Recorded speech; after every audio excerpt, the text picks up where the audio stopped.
మహాకృపగల తండ్రి, మహోన్నతుడా, నీకే వందనాలు, స్తుతులు, స్తోత్రాలు ప్రభువా. దేవ, ఎంతో సంతోషకరము, ఆనందము తండ్రి. మరలా తండ్రి ప్రభువా, ఈ విధంగా తండ్రి ప్రభువా నూతనమైన ఛానల్లో మీరు మాకు ఇచ్చారు. అందులో కూడా దేవా నీకు వందనాలు. నడిపిస్తున్న అన్నను ప్రభా సహోదరులను మీరు జ్ఞాపకం చేసుకోండి. అనేక మందికి తండ్రి ప్రభా ఈ యొక్క ఛానల్ ద్వారా సువార్తను అందించుటకు, అనేక మంది రక్షణ మార్గంలోకి నడిపించబడుటకు, అనేక మంది హృదయాలు తండ్రి ప్రభా మార్చబడుటకు, అనేక మంది సేవకులు తండ్రి ప్రభా ఈ ఛానల్ ద్వారా నీ సువార్తను తండ్రి ప్రభా సుదూర ప్రాంత ప్రజల్లో ఉండవ ప్రతి ఒక్కరికి నీ ప్రభా చేర్చుటకును నీ కృపను మీరు దయచేయండి. దేవ, అన్ని విషయాలలో తండ్రి ప్రభా ఛానల్ మీరు ఆశీర్వదించండి, దీవించండి, క్షేమాన్ని ఇవ్వండి. ఎలాంటి ప్రభా ఆర్థిక ఇబ్బందులు ఎలాంటివి తండ్రి తలెత్తకుండా తండ్రి ప్రభా తగిన సమయంలో తగిన విధంగా అన్నిటినీ మీరు సమకూర్చండి ప్రభా. ఎంతగానో ప్రయాసపడుతూ ఉండగా తండ్రి నీ యొక్క తగిన ప్రయాసకు తగిన ఆశీర్వాదమును మీరు పరిపూర్ణంగా తండ్రి ఛానల్ నడిపిస్తున్న సహోదరులందరికీ, అన్నకి తండ్రి ప్రభా మీరు సమృద్ధిగా మీరు దయచేయమని. దేవా, అనేక మంది తండ్రి ప్రభా సేవకులు రావటానికి, నీ సువార్తను తెలియచేయటానికి ఈ యొక్క ఛానల్ ద్వారా అనేక మంది తండ్రి ప్రభా వారికి హృదయాలు మార్చబడటానికి, ఆనందించడానికి, సంతోషించడానికి కృప దయచేయమని. దేవ, ఇంకా ఛానల్ పనిచేయడానికి దేవ ఎవరినైతే మీరు సిద్ధపాటు చేసి ఉన్నారో వారిని కూడా మీరు నడిపించమని. నీ కృప, కాపుదల, క్షేమము ఎల్లవేళలా తండ్రి ప్రభా దేవ ఈ ఛానల్ను ప్రభా మీరు దీవించి ఆశ్రమించి క్షేమాన్ని దయచేయమని యేసు నామములో ప్రార్థించి అడిగి పొందుకుని ఉంటున్నాము తండ్రి, ఆమేన్. దేవునికి స్తోత్రం. మన రక్షకుడైన యేసుక్రీస్తు యొక్క నామంలో ఈ యొక్క విమోచన గడియ కార్యక్రమాన్ని వీక్షిస్తున్న దేవుని బిడ్డలందరికీ నా హృదయపూర్వకమైన వందనాలు తెలియజేస్తూ ఉంటున్నాను. దేవునికి మహాకృపను బట్టి, దేవునిచ్చిన గొప్ప అవకాశాన్ని బట్టి దేవునికి కృతజ్ఞతాస్తుతులు, స్తోత్రాలు చెల్లిస్తూ ఉంటున్నాను. పరిశుద్ధ గ్రంథమైన బైబిల్లో నుంచి దేవునికి వాక్యాన్ని ధ్యానం చేద్దాం. బైబిల్ ప్రతి ఒక్కరు కూడా బైబిల్ తెరిచి దేవునికి వాక్యాన్ని చూడవలసిందిగా ప్రభు పేరట మనవి చేస్తూ ఉంటున్నాను. రాజుల గ్రంథం 5వ అధ్యాయము 26వ వచనాన్ని ధ్యానం చేద్దాం. రాజుల గ్రంథం 5వ అధ్యాయం 26వ వచనం. అంతటా ఎలీషా వానితో, ఆ మనుష్యుడు తన రథము దిగి నిన్ను ఎదుర్కొన్నట్టుకు దిగి వచ్చినప్పుడు నా మనసు నీతో కూడా రాలేదా? ద్రవ్యమును, వస్త్రములను, ఒలీవ చెట్ల తోటలను, ద్రాక్ష తోటలను, గొర్రెలను, ఎడ్లను, దాసదాసీలను సంపాదించుకున్నట్టుకు ఇది సమయమా? ప్రార్థన చేసుకుందాం. మహాగణుడా, మహోన్నతుడా, దేవా నీకు వందనాలు, కృతజ్ఞతలయ్యా. నీ గ్రంథమందులో ఆశ్చర్యకరమైన, దీవెనకరమైన, హెచ్చరికకరమైన నీ మాటలు ధ్యానం చేయబోతూ ఉండగా మీరే మా అందరితోనూ మాట్లాడమని, మా ఆత్మీయ జీవితాలు తండ్రి ప్రభా బలపరచమని యేసు నామములో ప్రార్థించి అడిగి వేడుకుంటున్నాము తండ్రి, ఆమేన్. ప్రభునందు ప్రియ దేవుని బిడ్డలారా, ఇక్కడ దైవజనుడైన ఎలీషా తన యొక్క సేవకుడుగా ఉన్న గెహాజీతో ఈ మాటలు మాట్లాడుతూ ఉంటున్నాడు. ఆయన తెలియజేస్తున్న మాటలు మనం గమనించినప్పుడు ఇది సమయమా అంటున్నాడు. ఈరోజు మన యొక్క వాక్య ధ్యానాంశము ఇది సమయమా. ఏమిటి ఈ యొక్క సమయాన్ని మనం ఒకసారి ఆలోచన చేసినప్పుడు ఇక్కడ ద్రవ్యమును, వస్త్రములను, ఒలీవ చెట్లను, ద్రాక్ష తోటలను, గొర్రెలను, ఎడ్లను, దాసదాసీలను సంపాదించుకున్నట్టుకు, ఇవన్నీ సంపాదించుకోవడానికి ఇది సమయమా అని ఎలీషా, దైవజనుడైన ఎలీషా తన దగ్గర పరిచారకుడుగా ఉన్న గెహాజీతో ప్రశ్నిస్తూ ఉంటున్నాడు. అయితే మనం ఇక్కడ గమనించాలి, ఏది సమయము, ఏమి సంపాదించుకోవాలి అని ఇక్కడ మనం ఒకసారి ఆలోచన చేసినప్పుడు గెహాజీ వీటన్నిటి కొరకు పరిగెత్తే వ్యక్తిగా ఉంటూ ఉన్నాడు. ఇక్కడ గెహాజీ ఎలా ఉంటూ ఉన్నాడు అంటే, ఒక దైవజనుడి దగ్గర పనిచేస్తూ ఉంటున్నాడు, దేవుని మందిరంలో పనిచేస్తూ ఉంటున్నాడు, దేవుని యొక్క సువార్తను ప్రకటించే వ్యక్తిగా తాను కూడా ఉంటున్నాడు. అయితే అలాంటి వ్యక్తి ఏమి ఆశిస్తూ ఉంటున్నాడు, ఏమి పొందుకోవడానికి ప్రయత్నిస్తూ ఉంటున్నాడు? దైవజనుడుగా తన యొక్క ఎలీషా గారు ఆయన ఏం చేస్తున్నాడు, ఈయనేమి చేస్తున్నాడు అనేది మనం ఒకసారి పరిశీలన చేసినప్పుడు ఇది మనము మనకు అందరికీ తెలుసు. నయమాను అనే వ్యక్తి ఉంటున్నాడు.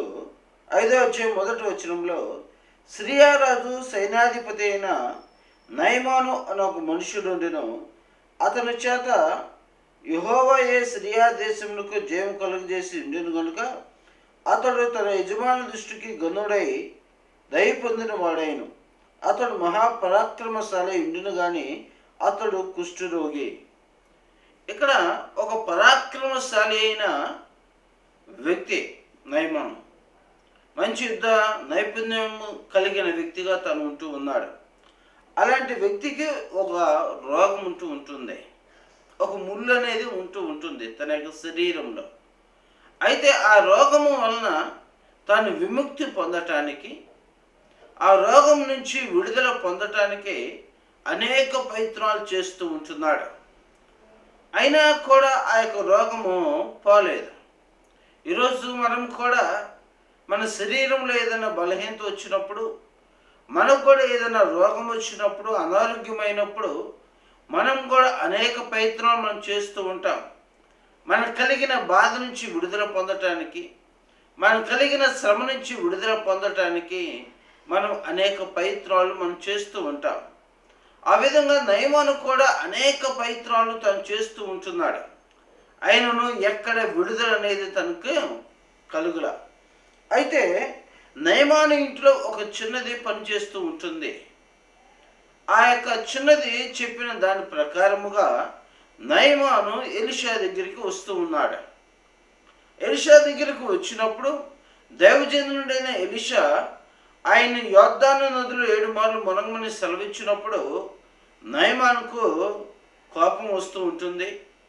అయినప్పటికీ నయమాను యొక్క రథసారథి చెప్పిన ప్రకారము ఆ యొర్దాను నదిలోకి వెళ్ళి తను మునిగినప్పుడు తన యొక్క దేహము పశువాని యొక్క పిల్లవాని యొక్క దేహము వల్ల తన యొక్క దేహము అయింది.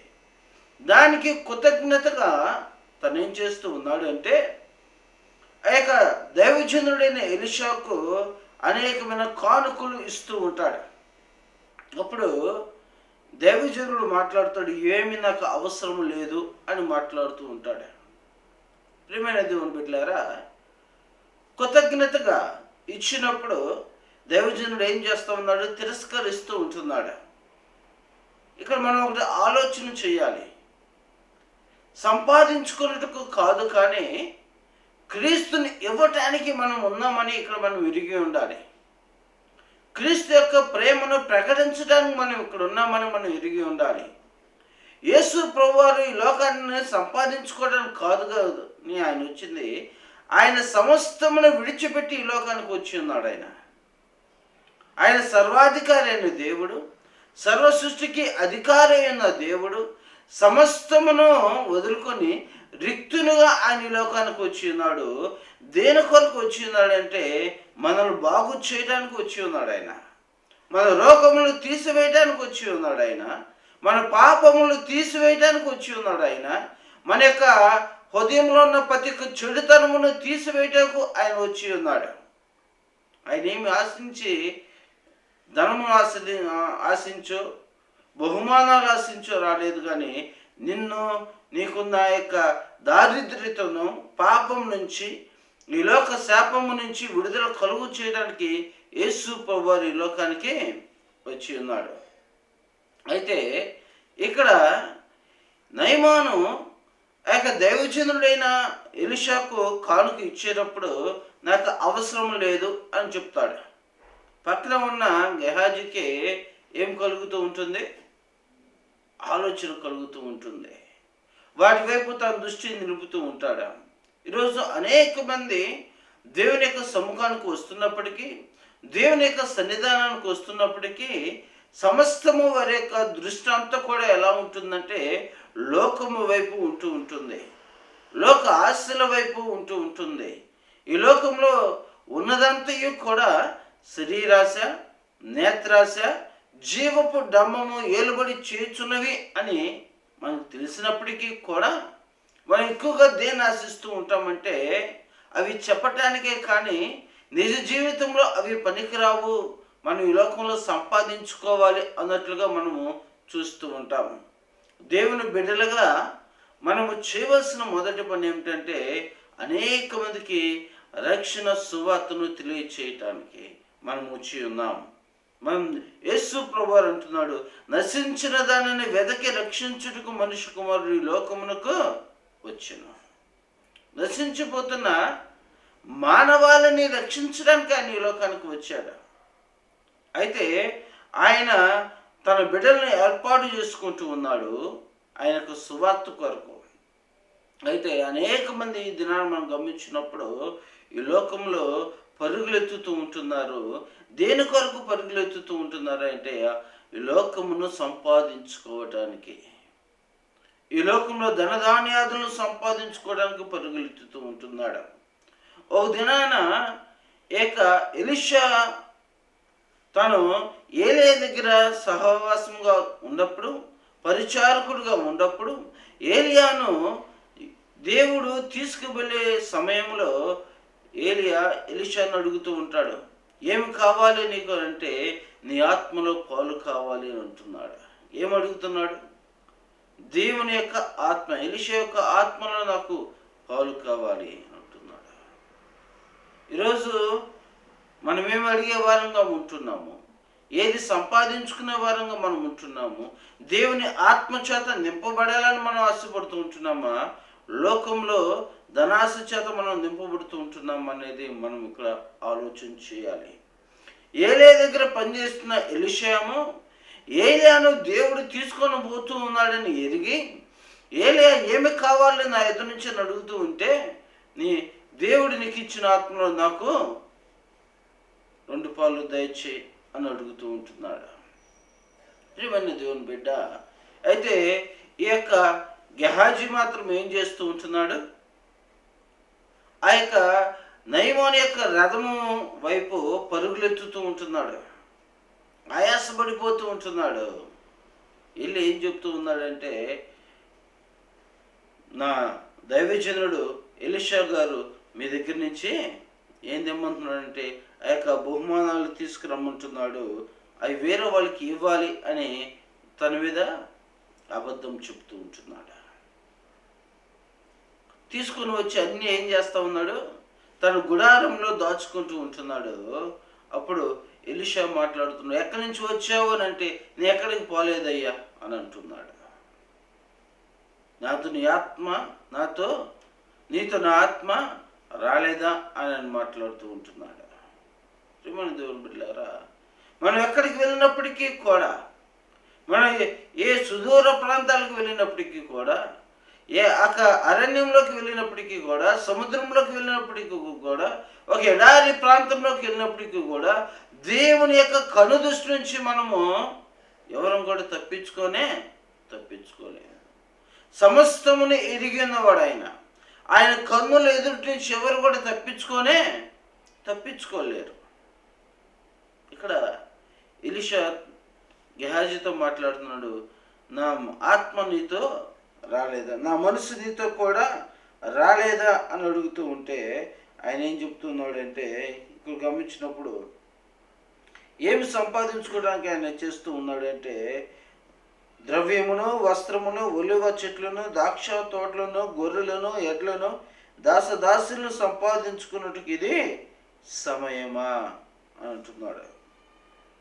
ప్రియమైన దేవుని బిడ్డలారా, ఈరోజు మనము ఏమి సంపాదించుకున్నట్టుకు మనము పరుగులెత్తుతూ ఉంటున్నాం. అనేక మందిని రక్షణ మార్గంలోకి నడిపించుటకు మనం పరుగులెత్తుతూ ఉంటున్నామా? ఈ లోకాన్ని సంపాదించుకున్నట్టుకు మనం పరుగులెత్తుతూ ఉంటున్నామా? ఒకసారి మనమే పరిశీలన చేసుకోవాలి. ఒక దినాన్ని మనం గమనించినప్పుడు అపోస్తుల కార్యములు 5వ అధ్యాయం 3వ వచనంలో మనము అక్కడ అననీయ సపీరా అనే ఇద్దరు వ్యక్తులు భార్యాభర్తలు మనం చూస్తూ ఉంటాము.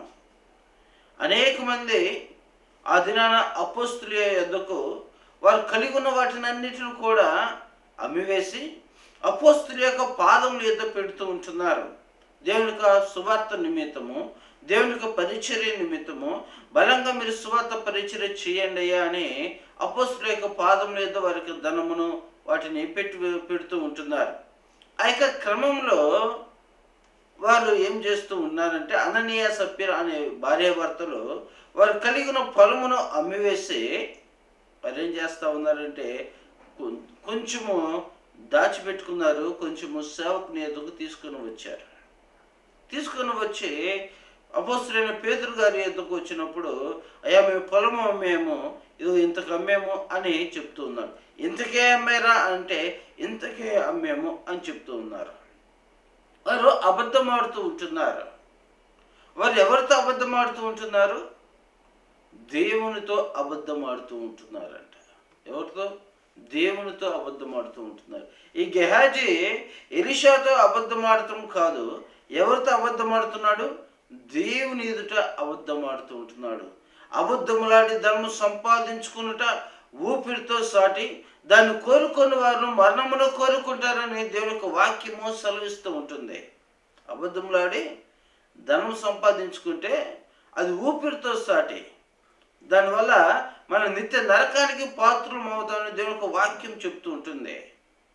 ఈ వాక్యంలో కలపడానికైనా తీసివేయడానికైనా ఏమీ లేదు. కొంచెం కలిపినా కొంచెం తీసివేసినా మనం శాపగ్రస్తులం అయిపోతాము. దేవునికి వాక్యము మాట్లాడుతుంది, అబద్ధంలాడి ధనము సంపాదించుకొనుట ఊపిరితో సాటి దాన్ని కోరుకుని వారు మరణమును కోరుకుంటారు. ఏ మరణం అది? నిత్య నరకము. ప్రియ దేవుని బిడ్డలారా, ఇక్కడ గెహాజీ ఏం కోరుకున్నాడంటే ధనం సంపాదించుకుంటున్నాను, సంతోషంగా ఈ లోకంలో గడపాలి అని అంటే, మన అవసరతలు తీర్చబడాలి అని అంటే, మనకి ఈ లోకంలో పేరు ప్రఖ్యాతులు కలిగి ఉండాలంటే మనకేం కావాలంటే ఒక స్టేటస్ అవసరం, ధనం అవసరము. నలుగురు గౌరవించాలంటే ధనం అవసరము. మనం మంచి వస్త్రాలు వేసుకుంటేనే మనకేమి సమాజంలో వస్తుందంటే గౌరవం వస్తుంది. మంచిగా ఉన్నతమైన స్థితులు మనం కడిపడినప్పుడే మనం గౌరవిస్తారు. కానీ ఏమి లేకుండా మనం వెళ్ళినప్పుడు గౌరవిస్తున్నారా? గౌరవం ఉండదు.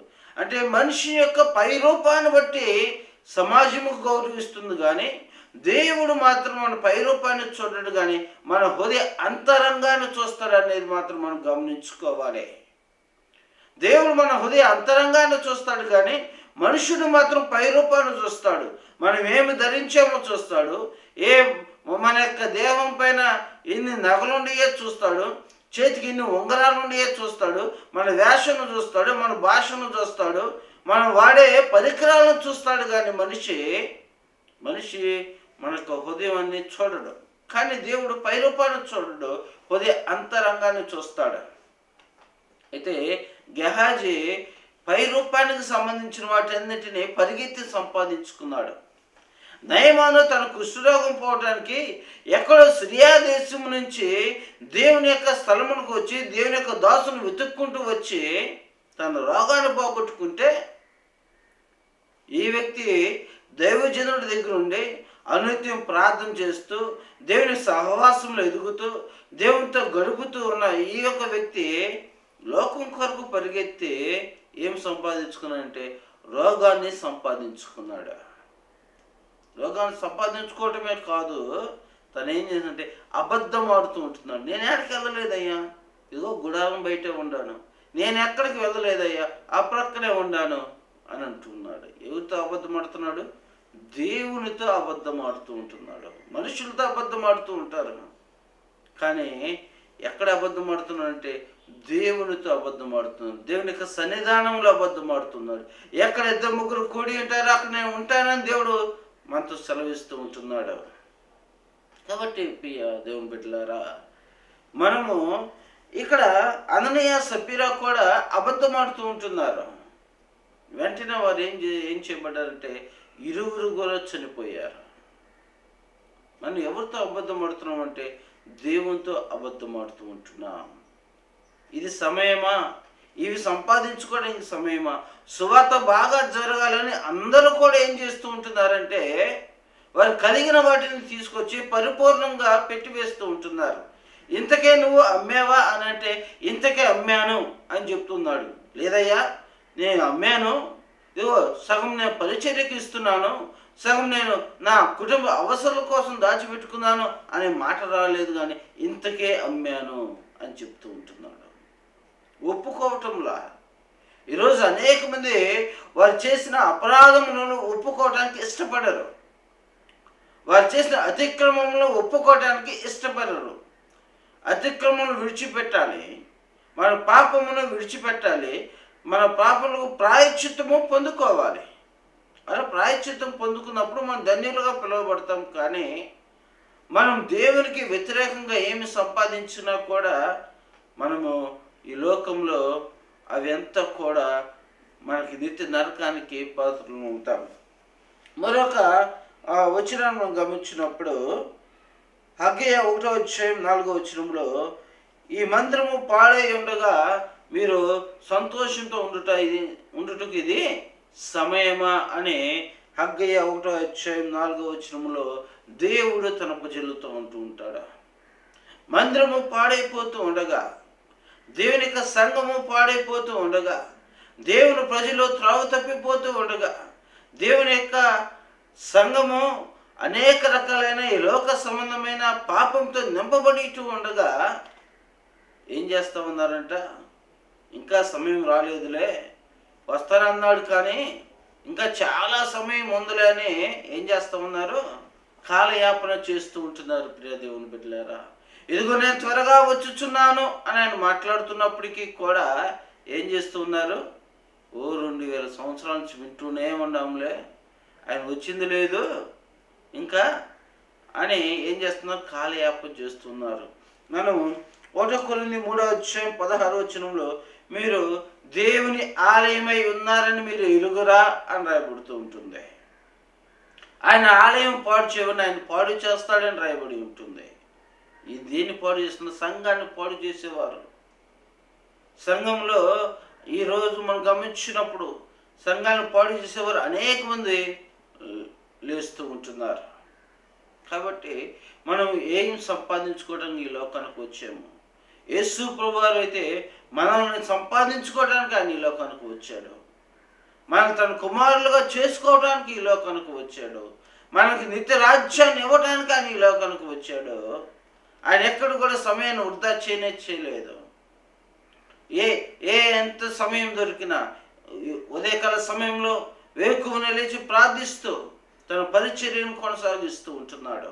ఎక్కడ కూడా సమయాన్ని ఆయన నష్టపరుచుకున్నది లేనే లేదు. ఈరోజు మనము సమయాన్ని నష్టపరుచుకుంటున్నాము. ఇదిగో నేను త్వరగా వచ్చుచున్నాను ఆయన మాట్లాడుతున్నాడు. ఇదే మిక్కిలి అనుకూలమైన సమయము అని ఆయన మాట్లాడుతూ ఉంటున్నాడు. ఇది మిక్కిలి అనుకూలమైన సమయం, నేడే రక్షణ దినం అని రాయబడుతూ ఉంటుంది. ఈరోజు దేవుడు ఈ సమయంలో నిన్ను పిలుస్తూ ఉన్నాడు, హెచ్చరిస్తూ ఉంటున్నాడు.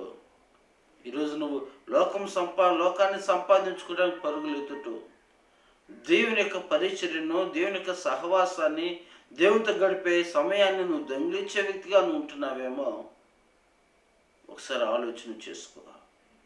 ఈ యొక్క సమయంలో దేవునితో గడపడానికి, దేవుని యొక్క పని చేయటానికి, ఆయన తన బిడ్డలను పోషించుటకు సమర్థుడైన. ఆకాశ పక్షులు చూడండి, అవి విత్తవు కొయ్యి, వాటిని పోషిస్తున్నా నేను మిమ్మల్ని పోషించనా అని అంటున్నాడు ఆయన. ఆయన మనల్ని పోషిస్తాడు, కానీ మనము ఆయన మీద ఏముంచట్లేదంటే నమ్మకం ఉంచటం లేదా. ఒకసారి ఆలోచించేయండి ప్రియా దేవుని బిడ్డ. ఏది సమయం? దేని కొరకు నువ్వు సమయాన్ని వెచ్చిస్తూ ఉంటున్నావు? నీ ఉద్యోగం కొరకు, నీ కుటుంబం కొరకు, నువ్వు చేస్తున్న వ్యాపారం కొరకు ఎక్కువగా సమయాన్ని ఇస్తున్నావా? దేవుని యొక్క పరిచర్య కొరకు, సంఘం యొక్క పరిచర్య కొరకు, లేదా అనేక మందికి రక్షణ సువార్తను తెలియజేయడం కొరకు సమయాన్ని ఎక్కువ ఇస్తున్నావా? ఒకసారి ఆలోచన చేస్తే ఎక్కువగా మనము లోకానికే సమయం ఎక్కువ ఇస్తాము, దేవునికి సమయం చాలా తక్కువగా మనము ఇస్తూ ఉంటాం.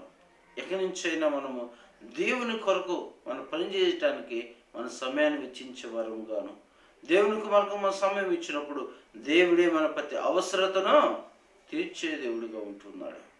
కాబట్టి ఈ యొక్క మిక్కిలి అనుకూలమైన సమయం అంటున్నాడు ఇది. కాబట్టి ఈ యొక్క సమయంలో ఒక మంచి నిర్ణయం తీసుకొని దేవుని సువార్త కొరకు, ఆయన రాకడ కొరకు అనేక మందిని సిద్ధపాటు చేసి దేవుని రాజ్యానికి పాత్రలు కావాల్సిందిగా ప్రభు పేట మీకు మనం చేస్తూ అటు గొప్ప పరిశుద్ధాత్మ దేవుడు మనకందరికీ కలుగు చేయనుగాక. ఆమేన్. ప్రార్థన చేసుకుందాం. అందరి తల నుంచి కళ్ళు మూసుకున్నట్లయితే ప్రార్థన చేసుకుందాం. ఒకసారి ఆలోచన చేద్దాం. ఏమి సంపాదించుకోవటం నువ్వు పరుగులెత్తుతున్నావు? గెహాజీ పరిగెత్తుతూ ఉన్నాడు. ఈ లోకంలో ధనధాన్యాదులు సంపాదించుకున్నాడు, దాచిపెట్టుకున్నాడు. ఒక వ్యక్తి రోగాన్ని పోగొట్టుకుంటే ఈ వ్యక్తి రోగాన్ని సంపాదించుకున్నాడు. దేవుని సన్నిధానం నుంచి వెళ్ళగొట్టబడ్డాడు. అననీయ సప్పీరా దేవుని సముఖంలో వారి యొక్క పొలము నమ్మి దేవుని యొక్క పరిచర్య కొరకు తీసుకుని వచ్చారు, కానీ వారు దేవునితోనే అబద్ధం ఆడుతూ ఉంటున్నారు. వారి యొక్క ప్రాణాన్ని పోగొట్టుకుంటూ ఉన్నారు. ధనాన్ని సంపాదించుకుని ఆ ధనాన్ని కొంత దాచిపెట్టుకునే వ్యక్తులుగా వారు కనపడుతున్నారు. ప్రియమైన దేవుని బిడ్డలారా, ఈరోజు నువ్వు ఎలా ఒకసారి మనం పరిశీలన చేసుకుందాం. పరిశుద్ధుడా, ప్రేమల దేవా, కృపల తండ్రి, మహోన్నతుడా, నీకు వందనాలు, స్తుతులు, స్తోత్రాలు ప్రభా. ఈ యొక్క దినం మీరు మాతో మాట్లాడిన ప్రతి మాటలను బట్టి ప్రభా నీకు వందనాలు తండ్రి. మీరు హెచ్చరించిన ప్రతి ఒక్క హెచ్చరికలను బట్టి ప్రభు నీకు వందనాలు. ఇదే మిక్కిలి అనుకూలమైన సమయం అని చెప్పారు తండ్రి. అవును తండ్రి, మీరు మమ్మల్ని సంపాదించుకోవడానికి ఈ లోకానికి వచ్చి ఉన్నారు ప్రభా. మా దోషములు తీసివేయడానికి ఈ లోకానికి మీరు వచ్చి ఉన్నారు. ఈ యొక్క సమయంలో తండ్రి ప్రభా, మేమైతే తండ్రి ప్రభు నిన్ను విడిచిపెట్టి ఈ లోకం వైపు పరుగులు ఎత్తుతూ ఉండగా తండ్రి ప్రభా, ఈ లోకమును కాదు కానీ నిన్ను సంపాదించుకునే వారముగా, అనేక మంది రక్షణ మార్గంలో నడిపించే వారముగా, బలా మంచి దాసుడా అని నీ ఎదుట తండ్రి మంచి సాక్ష్యం పొందుకునే వ్యక్తులుగా మమ్మల్ని ఉంచమని, వింటున్న నీ బిడ్డ యొక్క హృదయంలో వాక్యం నూరంతలుగా ఫలింపచేయమని యేసుక్రీస్తు నామములో ప్రార్థించి అడిగి పొందుకుని ఉంటున్నాము తండ్రి. ఆమేన్. మన తండ్రి దేవునుడియు ప్రభువైన యేసుక్రీస్తునుడియు పరిశుద్ధాత్మిక నిన్న సహవాసము ఈ యొక్క వాక్యం ఉంటున్న ప్రతి ఒక్క వ్యక్తికి ఆయన కృపా కాపుదల సదాకాలం తోడే ఉండి నడిపించునుగాక. ఆమేన్. ఆమేన్. ఆమేన్. అందరికీ వందనాలు.